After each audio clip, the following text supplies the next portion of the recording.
Hey guys, welcome to another Double A Entertainment. My name's Ashton, Andy. and we are here to review episodes 1, 2, 3 to the Falcon and the Winter Soldier. So guys, we are a little bit slow on this. We took a hiatus. Life got busy, stuff like that, but we're hitting back on the grind. We got a lot of new TV shows to watch and review. Same thing with movies. Andy, let's just start this off. We'll start reviewing it episode by episode after this Friday. But generally, what's your general feeling about this show going into it, and how has it shaped out so far, the first 3 episodes, and we have 3 more to go? Going into the show, I think I had high expectations for the show. My favorite superhero in the MCU is Captain America, for you guys who do not know that out there.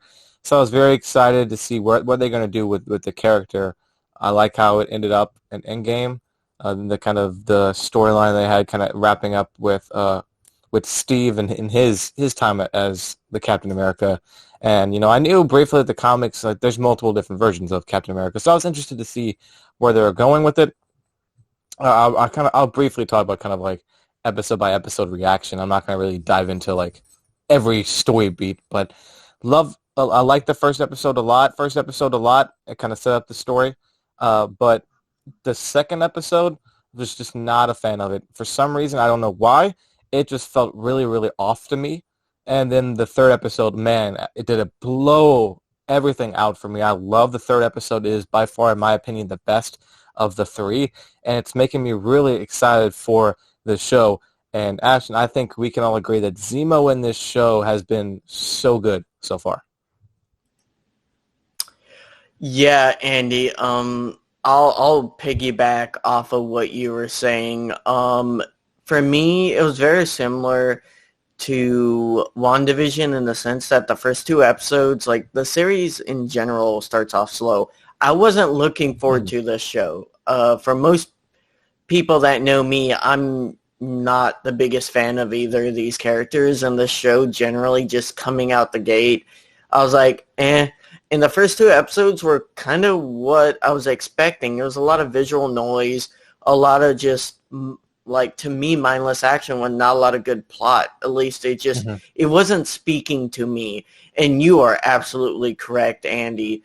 I mean, man, does that third episode really kick it up a notch, and it just starts to show you a more character-driven beats, and especially Zemo.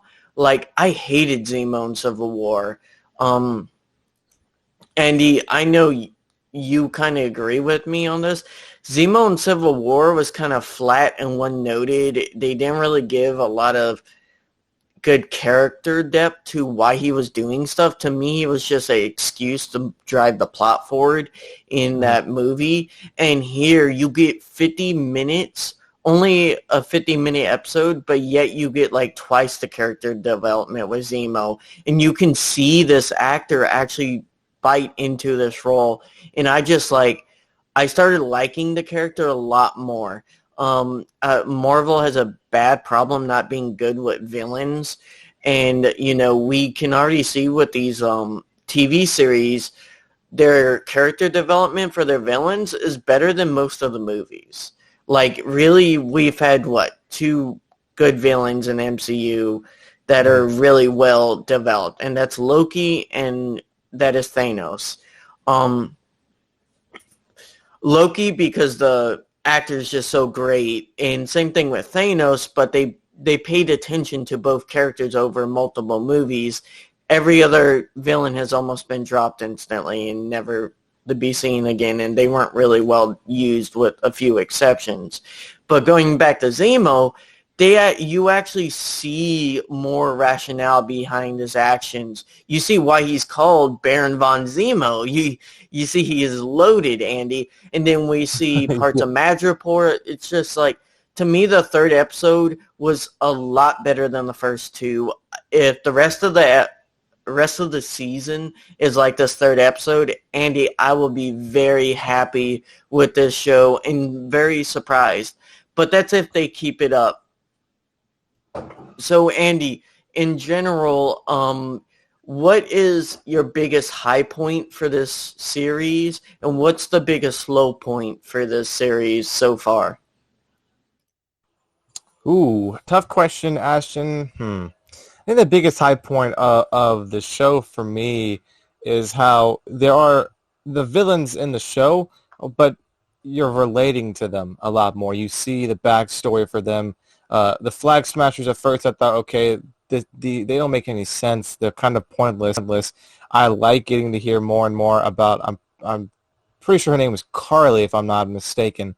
The lead younger lady that is doing, kind of telling these super soldiers that are like kind of going against the grain, and they're villains, but they're also doing good work. Like they took food that was just being kept in storage and was trying to help people that actually needed it. And then you have with Zemo kind of exposing that superheroes are there, but also create a lot of damage in their aftermath. So I like that. And I would say the low point of the show was, honestly, this might be a hot take, Ashton, but I think up until episode 3, I did not see much chemistry between Falcon and Winter Soldier. I just did not. Like, I like the actors separately, but I felt like they just didn't mesh up until that 3rd episode because they had Zemo there to help them, the trio. And it was like that in the 1st episode when I loved I liked the episode because they weren't together. But for some reason, in that 2nd episode, which you see a lot of Falcon and Winter Soldier together, a lot of together, I just didn't see the chemistry there, and that's been kind of a low point. But I think the show's correcting it, and I hope episode 4 continues that trend. Yeah, for me, the high point has to probably be seeing Madripoor. I just thought that was so well done, Andy. It looks like a crimey, slimy place. I just appreciated the small details. There's a bar in the comics where Logan always hangs out that you see in the background. It's just, Marvel is so great at small attention detail, and with a few issues, like overall, going into this 3rd episode, Andy, I was expecting it to be continued being bland. We get introduced to another villain in the Power Broker, which is from the comics too. They're introducing a lot of villains. I feel like the Flag Smashers were like a big thing in the 1st episode, but they're kind of disappearing as they go on. I don't like them, to be honest. I don't think the actress is doing that great of a job being the main Flag Smasher. So overall, I hope they do something with them that's interesting. Don't know if they will. Low point to me, I'm going to have to say like John Walker or the new Captain America, not because I think the actor is bad, and my lord, people are crazy for attacking him. And it's like so clearly he's not going to be the main Captain America. That's my issue with him, is he doesn't look like Captain America so much. It's kind of like, Andy, to me, it's too on the nose. Like, I told you this, and you're like, and you thought about it at first, like a week or two ago, I was like, he looks too much like he shouldn't be Captain America. Whether he will grow on me or not as U.S. Agent, I don't know. That's the character John Walker's supposed to be in the comics, and I'm assuming they're going to transition him into that. But like in general, I don't get why they picked someone who looked so obviously not Captain America. I knew he's a talented actor. He's the son of, is it Clint Eastwood's son, or it's oh no, Kurt Russell's son. It is Kurt Russell's son, and I don't know, Andy. He's just not doing it for me. Not necessarily the actor, but the way he looks as Captain America.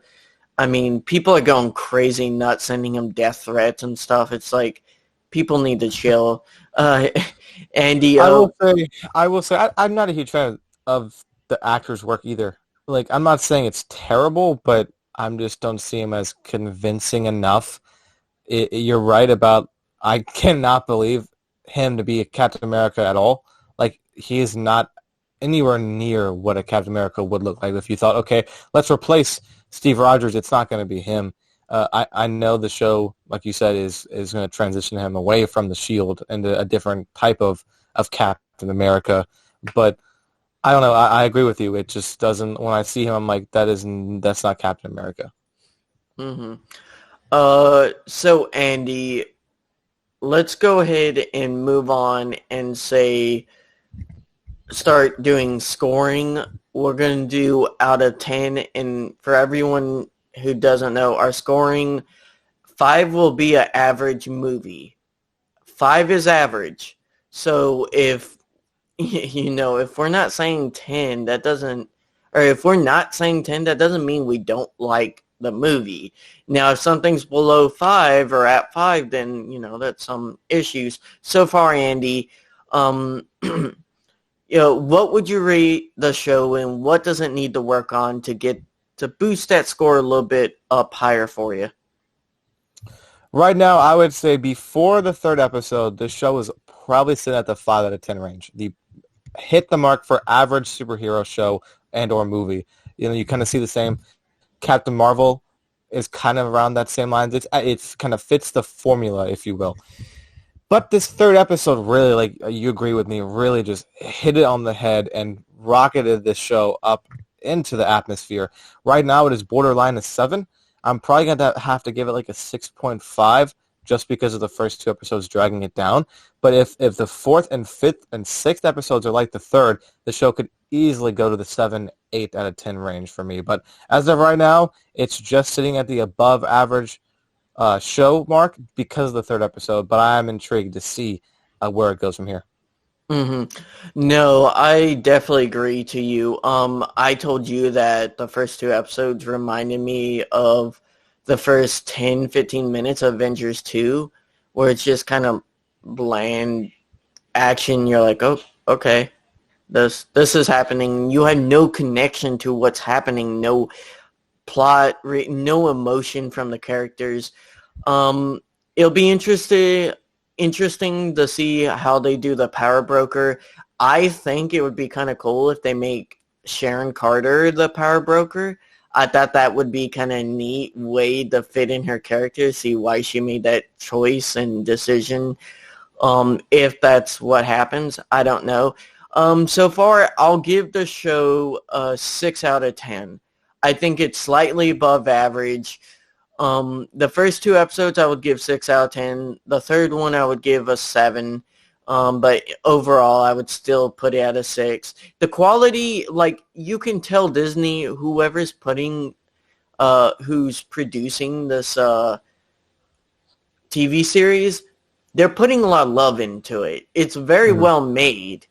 But the problem is the story isn't fully there, at least the first 2 episodes. 3rd episode, if the rest are like it, it'll go up to 7, definitely. Maybe a 8, and if you have really good action scenes, a really good climax, maybe a 9. I think it's already out of that 10 range. Andy, for us, like, it would be pretty... That second episode for me just instantly turned off a 10 out of 10 for me. It does not mean it's a terrible show, but it's not going to hit that, this is the best it could get because of that. Yeah, so guys, for us, a 10 out of 10 is something that you hold other things against. Kind of like how The Dark Knight is what you compare other superhero movies to. That's a 10 out of 10. This isn't. We'll see how it keeps on going. It's on the upward trajectory, so like WandaVision started off a little rocky, necessarily with like entertainment value, but that got a lot better as it went on. Andy, any other last statements? Are you enjoying the 50-minute runtime? I do like it. I think WandaVision in particular kind of suffered from being forced to fit in a smaller box. I think the episodes were around 30 minutes apiece. and the last episode being the 45, 50-minute that we see now. I think the runtime allows it to be a little bit more fleshed out. Maybe it's going to be around the same total runtime due to this show having, I believe, 3 less episodes. It's 6 instead of 9, so you can see where they're going to make up the time from. But I like the longer episodes because with it being the weekly release schedule, not streaming all at once, it allows me to wait and actually have a full hour with these characters and not just half an hour and have to wait again. Mm-hmm. No, I mean, to be honest, I would say I thought WandaVision's 30 minutes worked perfectly. I thought they were very pointed. They did what they needed to, and they didn't last too long. I actually think the longer runtime hurt this series, the first 2 episodes.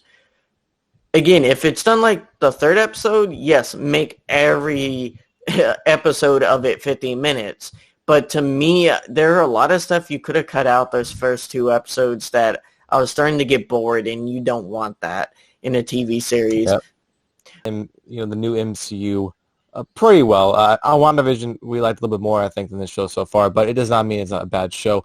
We will be dropping the episode 4 review once it comes out. That will be tomorrow for us, and the video should come up in a day or so after that, just because of our busy life and stuff like that. But we also are going to be posting more stuff on this channel. We're trying to get back into things. I know the Loki trailer dropped just a few days ago, the show coming up, and that's very exciting, Ashton. I'm sure we could do some preview talks on that, as well as we are also interested in doing a video where we're going to be ranking different things in the Marvel Universe. So if you have any suggestions, drop them in the comments below, guys. Remember to always hit the like button if you like it, share, and please hit the subscribe button as it helps us out a ton, guys. Thank you for watching, and we'll see you guys in the next video.